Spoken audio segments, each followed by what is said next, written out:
Thank you, Wenda, for your talk.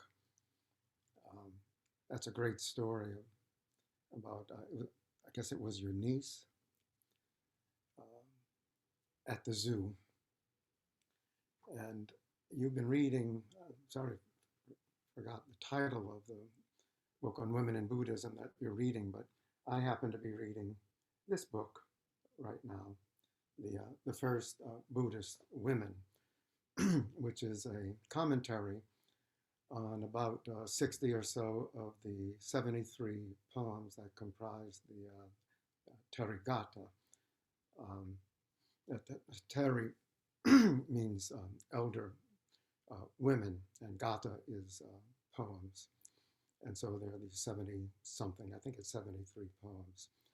And most of them are contained in this book. It's quite well done.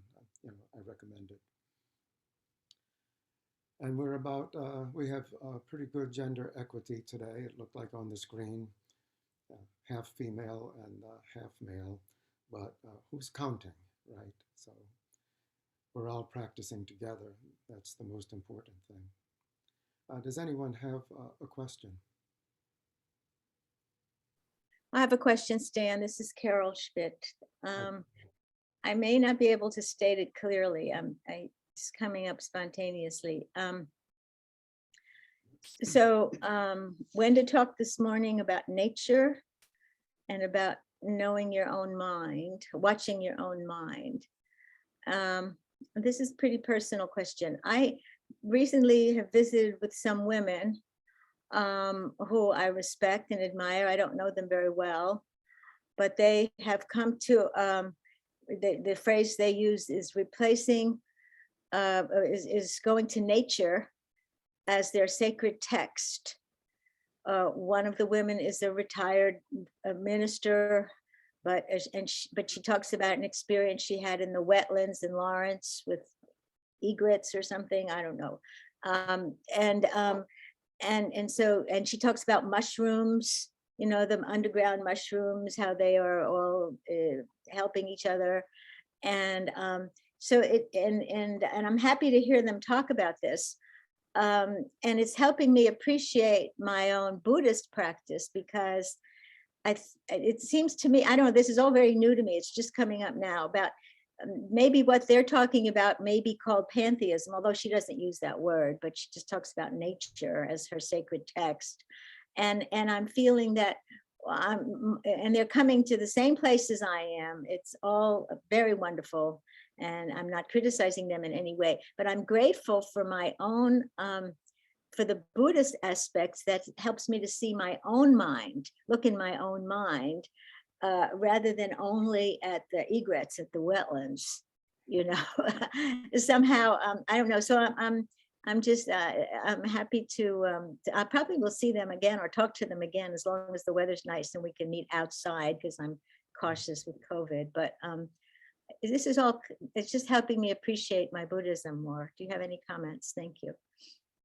Yes, thank you. Judy and I go to the wetlands quite often. We had a nice long walk there yesterday. And I'm certainly sympathetic to your friends or your acquaintances' notion that nature is our great teacher. By nature, she means, of course, the natural world and all of the plants and animals and beings that inhabited it in a kind of a self-supporting, mutually supporting ecosystem. It's as if the natural world is a sangha, a community of mutual support.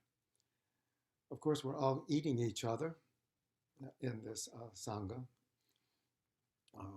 It's not exactly nature red in tooth and claw, but that is, or not exclusively that, but that's certainly an element in the natural world that we shouldn't forget. It's not just harmonious bees and flowers and so forth.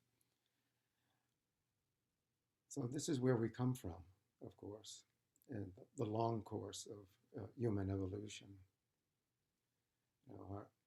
Our planet is quite old. Um, Life, living organisms, appeared pretty much when the planet's evolution was nearing completion, and out of all of these organisms, here we are. That's really where we come from. We are not special. We are simply one species of animal on a planet that supports millions of species of plants and animals. So I respect what your friend has to say. At the same time, we are beings who have evolved, excuse me, a rather complicated brain, and an ability to think and to communicate that thinking through language. And this is a part of our nature. Of course, many animals have similar capabilities.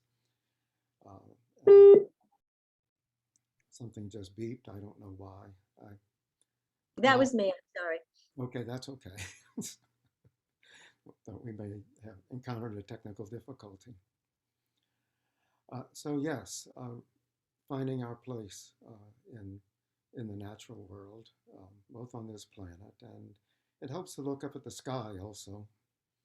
We're one planet around one star, which there are billions in our galaxy, and there are billions of galaxies, and simply the scale of being, of entities in the universe is absolutely staggering. And I think the broader our perspective, the better we are able to fulfill, our jobs in this vast, complicated universe. And as Buddhists, we consider our jobs to be to help all beings. And I don't know if that's unique in the cosmos. I seriously doubt that it is unique, but it's that should be a strong direction. So that's my talk on nature. Thank you.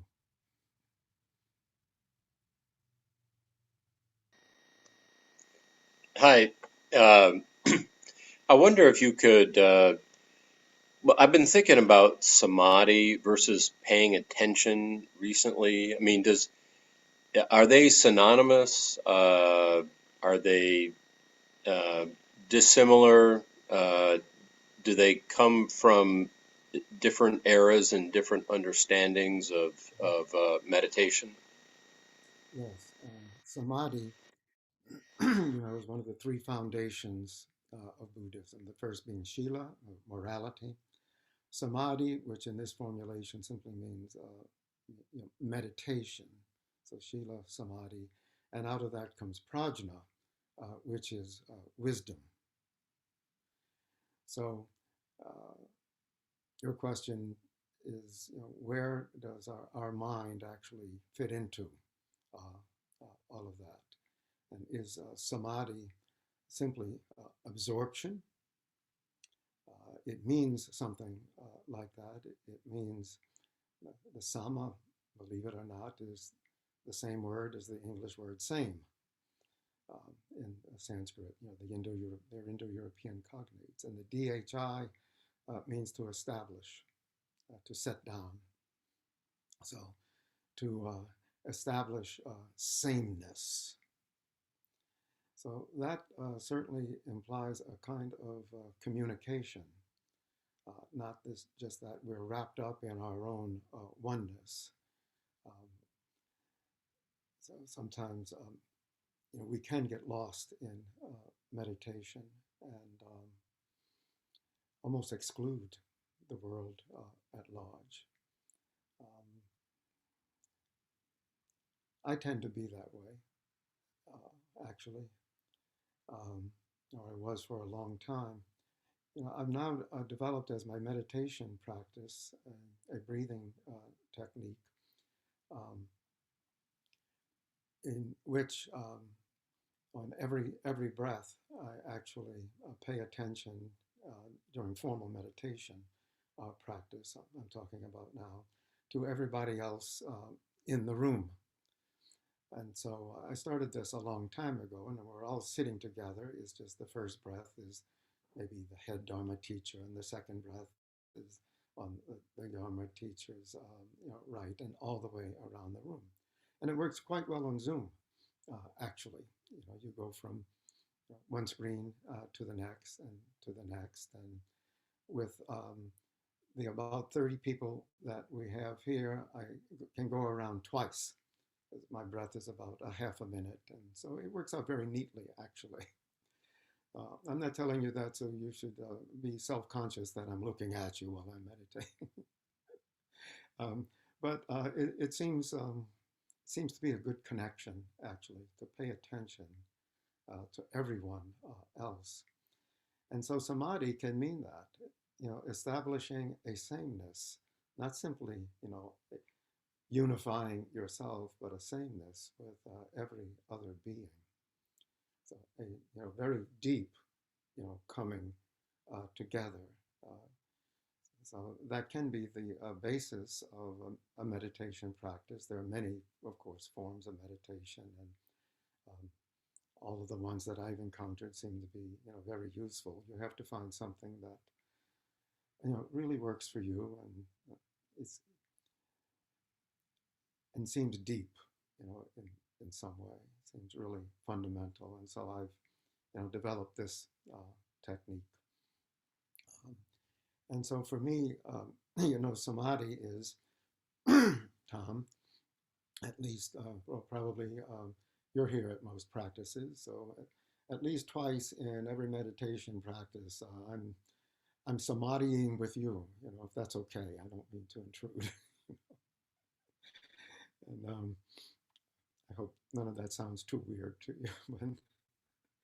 But anyway, that's a kind of samadhi also, becoming and establishing sameness is what it basically means. So yeah, it can mean self-absorption to the point that you're excluding everything else, and I don't favor that myself, but I'm not going to knock any kind of samadhi. So you decide what samadhi means for you in meditation. And yeah, that is, and it leads to wisdom, to prajna, which is kind of an interesting word too. And the pra means like advanced, and the jna is simply knowledge. So a deep kind of understanding of your own nature, the nature of all beings. So that's where all this leads to. 3 easy steps, right? Okay. Thank you for your question. Are there any other questions? I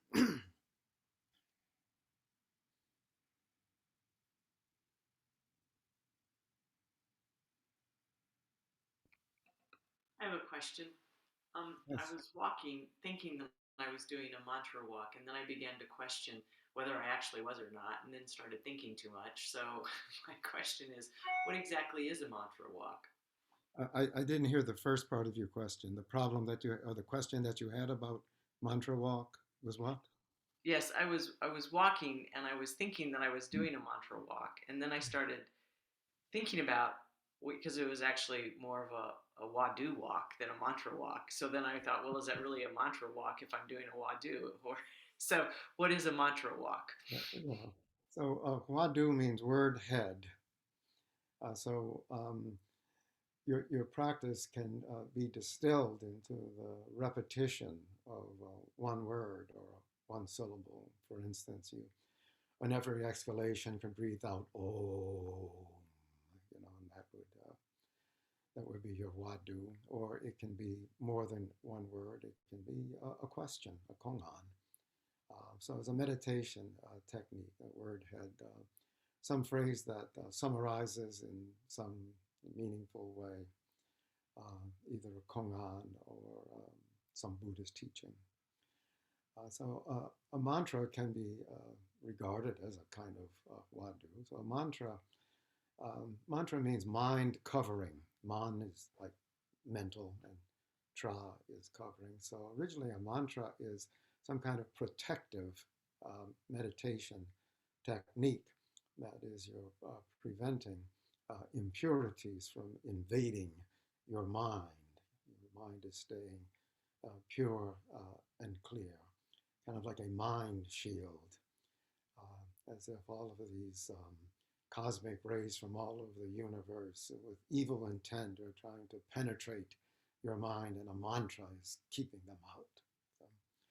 So we have many mantras, of course. I don't know how many mantras have been recorded in Buddhism. It's hundreds and maybe thousands. I don't know. Maybe the most famous mantra is Om Mani Padme Hum, which is not only in Zen, but kind of more universal in Buddhism. And, Om is simply a syllable that's supposed to somehow represent or summarize the ultimate vibratory nature of the universe. Om. Quite nice, it's got the vowel O and then the sonant consonant Om. And Mani Padme is the jewel in the lotus. Mani is the jewel, and Padme means lotus. I've never quite understood what the jewel in the lotus is, but it's a nice image anyway. That's representing your essential nature, jewel in a lotus. So, it's both plant and mineral in some way, your ultimate nature. And hum is just another vibratory syllable like om. So you could repeat maybe one syllable per step. Om Mani Padme Hum. And so 6 syllables there, or maybe each word on a step. Om, one step. Mani, the next step. Padme, the next step. Hum, the next step. Or any other mantra. So Kwanseum Bosal can be used as a mantra. It's the basis of one of our chants. We're going to do a mantra walk, as I'm sure most of you have heard, in lieu of our 540 prostration New Year's morning. And I think Blake and I are researching the route. And I suppose it'll last an hour or so. And I don't know that we all have to have the same mantra, but I think we have to think about mantras and maybe post something about mantras. And I think it would be great if we all did the same mantra. And I don't think it has to be silent.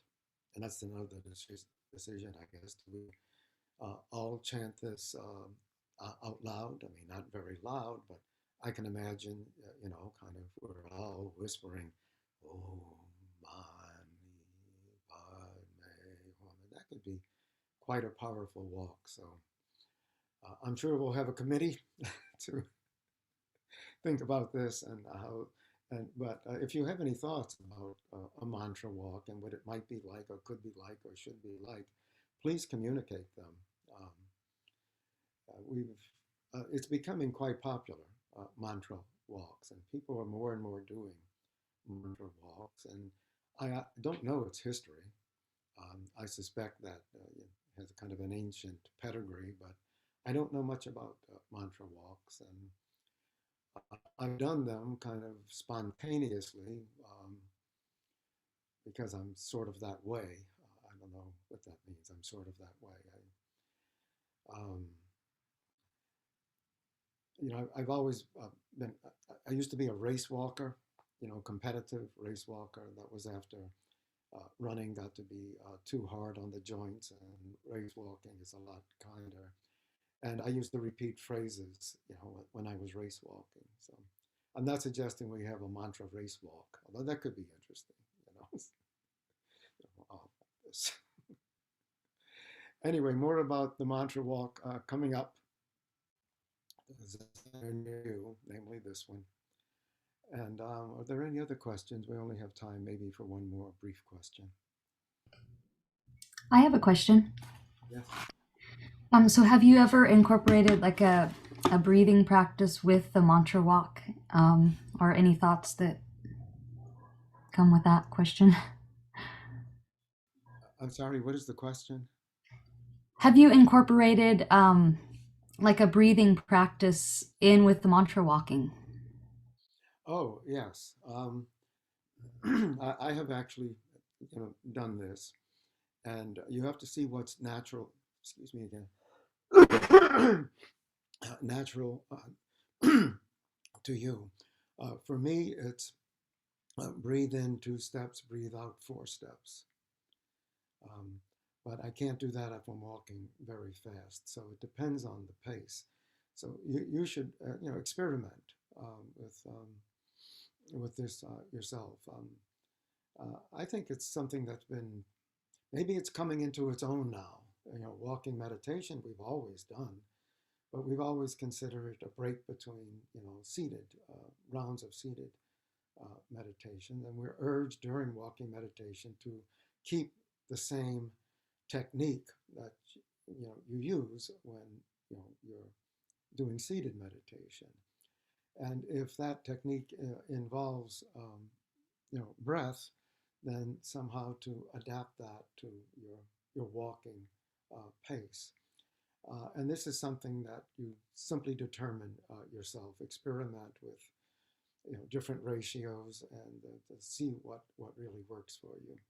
I imagine the mantra walk will be at a fairly slow but steady pace. Um, so you might start thinking about that. I'm very glad we're getting into mantra walking, and let's see how it works. It's just about a month away. So thank you all very much for your questions. Thank you for your practice.